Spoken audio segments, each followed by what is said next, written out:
Hello everyone, welcome to Python life YouTube channel. So ఈరోజు topic వచ్చేసరికి how to build logic in coding. So కోడింగ్లో logic ఎలా build చేయాలనేది అయితే ఈరోజు వీడియోలో అయితే మనం డిస్కస్ చేద్దామండి. సో చాలామంది బిగినర్స్ అండ్ ఫ్రెషర్స్ ఎవరైతే కోడింగ్ నేర్చుకుంటున్నారో సో మేము ప్రాక్టీస్ చేయగలుగుతున్నాం కానీ ఓన్గా లాజిక్ అనేది బిల్డ్ చేయలేకపోతున్నాం అని చెప్పి చాలామందికి డౌట్స్ అయితే ఉంటున్నాయండి. సో మీరు అది ఎలా ఓవర్కమ్ చేయాలనేది కొన్ని స్టెప్స్లో అయితే చూద్దాం. అందులో ఫస్ట్ స్టెప్, సో అసలు కోడింగ్లో లాజిక్ అంటే ఏంటో ఫస్ట్ ఆఫ్ ఆల్ మనకు తెలియాలండి. సో ఎప్పుడైతే కంప్యూటర్కి ఒక టాస్క్ని పెర్ఫామ్ చేయమని చెప్తున్నామో సో ఈ పెర్ఫామ్ చేసేటప్పుడు మనం కొన్ని ఇన్స్ట్రక్షన్స్ అనేవి పాస్ చేస్తాం అన్నమాట. కొన్ని ఇన్స్ట్రక్షన్స్ అనేవి క్రియేట్ చేస్తాం. సో వాటిని రిఫరెన్స్ కింద తీసుకొని ఆ కంప్యూటర్ అనేది టాస్క్ని పెర్ఫామ్ చేస్తుంది. సో ఇక్కడ డెఫినేషన్ చూడండి. Logic in coding refers to the sequence of instructions that A computer follows to perform A task. ఒక టాస్క్ని పెర్ఫామ్ చేయడానికి కొన్ని ఇన్స్ట్రక్షన్స్ అనేవి కంప్యూటర్కి పాస్ చేస్తాం. కొన్ని ఇన్స్ట్రక్షన్స్ అనేవి ఒక పర్టికులర్ ప్రోగ్రామింగ్ లాంగ్వేజ్లో క్రియేట్ చేసి పాస్ చేస్తాం. సో ఆ స్టెప్స్ ఏవైతే ఇన్వాల్వ్ అయినాయో ఆ టాస్క్ పెర్ఫామ్ చేయడానికి దాన్ని మనం లాజిక్ అంటాం. ఓకేనా? సో ఇక్కడ మనం ఏ ప్రోగ్రామింగ్ లాంగ్వేజ్లో అయినా సరే కంట్రోల్ స్టేట్మెంట్స్ గురించి అయితే మనకు ఒక ఐడియా ఉండాలండి. ఈ కంట్రోల్ స్టేట్మెంట్స్ అనేవి ఎందుకు అంటే ప్రోగ్రామ్ ఒక ఫ్లో ఆఫ్ ఎగ్జిక్యూషన్ని ఈ కంట్రోల్ స్టేట్మెంట్స్ అనేవి హ్యాండిల్ చేస్తాయి. సో ఏదైనా ఒక ప్రోగ్రామ్ని ఎగ్జిక్యూట్ చేసేటప్పుడు ఎటువంటి డిస్టర్బెన్స్ లేకుండా ఎగ్జిక్యూట్ చేయాలనుకున్నప్పుడు లాజిక్ అనేది పర్ఫెక్ట్గా బిల్డ్ చేస్తాం.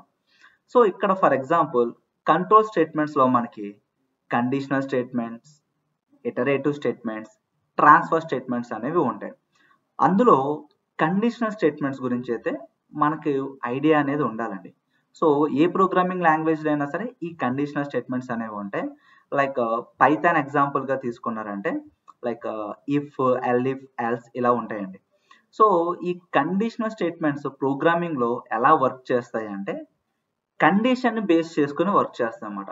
ఒక కండిషన్ ట్రూ అయిందనుకోండి ఒక బ్లాక్ ఆఫ్ కోడ్ అనేది ఎగ్జిక్యూట్ అవుతుంది. అదే ఇంకొక కండిషన్ ట్రూ అయింది అనుకోండి ఇంకొక బ్లాక్ ఆఫ్ కోడ్ అనేది ఎగ్జిక్యూట్ అవుతుంది. So if a condition is true something will happen, otherwise alternative will happen, do something else. Alternative గా ఏదైనా ఉంటే ఆ ఆల్టర్నేటివ్ బ్లాక్ ఆఫ్ కోడ్ అనేది మనకి ఇక్కడ ఎగ్జిక్యూట్ అవుతుంది అన్నమాట. సో లైక్ ఇవి ఎక్కడ యూజ్ చేస్తామంటే డెసిషన్ మేకింగ్స్ లో, ఇందాక మీకు చెప్పాం కదా కంట్రోల్ స్టేట్మెంట్స్ అనేవి ఒక ప్రోగ్రామ్ ని ఎగ్జిక్యూట్ చేసేటప్పుడు ఎగ్జిక్యూషన్ ఫ్లో అనేది కంట్రోల్ చేస్తున్నాయండి ఈ స్టేట్మెంట్స్ అనేవి. ప్రోగ్రామ్ ఒక ఫ్లోని ఈ స్టేట్మెంట్స్ అనేవి కంట్రోల్ చేస్తాయి. లైక్ కండిషనల్ స్టేట్మెంట్స్ కానివ్వండి, ఇటరేటివ్ కానివ్వండి, ట్రాన్స్ఫర్ స్టేట్మెంట్స్ కానివ్వండి. సో దాని తర్వాత లూప్స్ అండ్ ఇటరేషన్ రెండు మీనింగ్స్ ఒకటేనండి.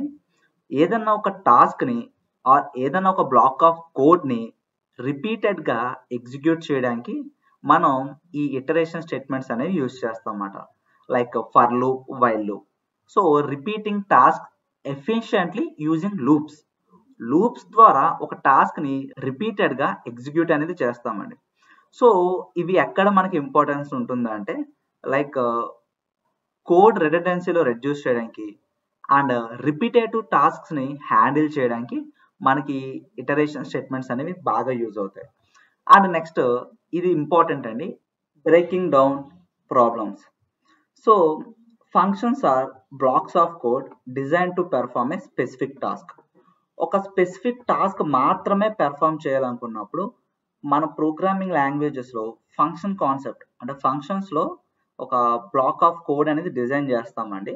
సో ఫంక్షన్స్ టాపిక్ అనేది మనకు తెలిసి ఉండాలి. ఈ ఫంక్షన్స్ టాపిక్ వల్ల మన కోడ్ అనేది రీయూజబిలిటీ ఉంటుంది అండ్ డీబగ్ చేయడానికి చాలా ఈజీగా ఉంటుంది అండ్ లాజికల్ స్ట్రక్చరింగ్గా ఉంటుందండి. Start breaking problems into smaller manageable parts. So ఎగ్జాంపుల్గా ఒక అర్థమెటిక్ ఆపరేషన్స్ పెర్ఫామ్ చేయమని మీకు ఒక టాస్క్ ఇచ్చారనుకోండి.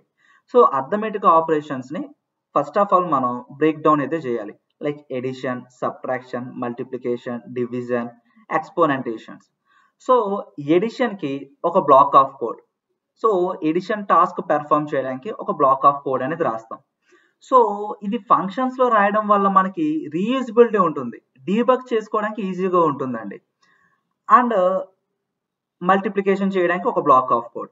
సో ఇలా ఏ స్పెసిఫిక్ టాస్క్కి బ్లాక్ ఆఫ్ కోడ్లో డిజైన్ చేసుకోవడం వల్ల ఆ పర్టికులర్ టాస్క్ పెర్ఫామ్ చేసుకోవడానికి మనం ఫంక్షన్ కాలింగ్లో ఆ స్పెసిఫిక్ బ్లాక్ అనేది ఫంక్షన్ కాలింగ్ అనేది చేస్తాం అన్నమాట. And practice and problem solving techniques. So మీరు మినిమం 500+ కోడింగ్ ఎక్సర్సైజెస్ సాల్వ్ చేస్తే కానీ మీకు లాజిక్ బిల్డింగ్ అనేది ఎబిలిటీ మీకు ఇంప్రూవ్ అవ్వదండి. సో స్కిల్స్ అనేవి ఇంప్రూవ్ అయినప్పటికీ కూడా లాజిక్ బిల్డింగ్లో మీరు ఎప్పుడు ఎక్స్పర్టైజ్ లెవెల్కి రీచ్ అవుతారంటే like minimum 500 coding exercises solve చేయాలండి. సో ఈ కోడింగ్ ఎక్సర్సైజెస్ సాల్వ్ చేయడంలోనే లాజికల్ బిల్డింగ్ స్కిల్ అనేది ఇంప్రూవ్ అవుతుంది. రెగ్యులర్గా ప్రాక్టీస్ చేయాలి, కన్సిస్టెన్సీ మెయింటైన్ చేయాలండి. అండ్ ప్రాబ్లమ్స్ని సాల్వ్ చేయడం, లైక్ ఈ ప్రాబ్లమ్స్ సాల్వ్ చేయడానికి మనకి చాలా వెబ్సైట్స్ అనేవి అవైలబిలిటీ ఉన్నాయి. Like hacker rank, code wars and geek for Geeks. And basic coding exercises solve చేయడానికి W3 స్కూల్స్. ఇట్లా చాలా వెబ్సైట్స్లో మీరు ప్రాక్టీస్ చేయొచ్చు. And right down logic in plain language before coding. ప్రీవియస్గా చెప్పినట్టుగా ఒక కోడింగ్ ఎక్సర్సైజ్ తీసుకున్నప్పుడు ఆ కోడింగ్ ఎక్సర్సైజ్ని మీరు లాజిక్ ఎలా ఇంప్లిమెంట్ చేస్తున్నారు కన్నా ముందు మీరు ప్లెయిన్గా రైట్ డౌన్ చేయండి.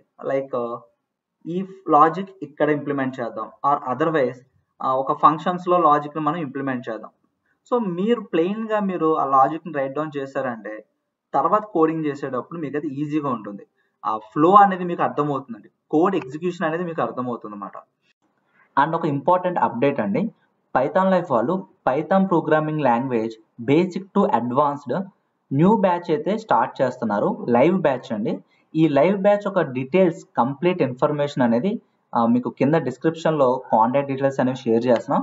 సో మీరు అక్కడి నుంచి అయితే తెలుసుకోవచ్చు. అండ్ డెమో వీడియో కోసం డిస్క్రిప్షన్లో ప్రొవైడ్ చేస్తున్న నెంబర్ని కాంటాక్ట్ అయితే చేయండి. సో ఈ ఇన్ఫర్మేషన్ అనేది మీకు వాల్యూగా అనిపిస్తే మీ ఫ్రెండ్స్తో అయితే షేర్ చేయండి. అలాగే మన ఛానల్ని సబ్స్క్రైబ్ చేసుకోవడం మర్చిపోకండి. Thanks for watching.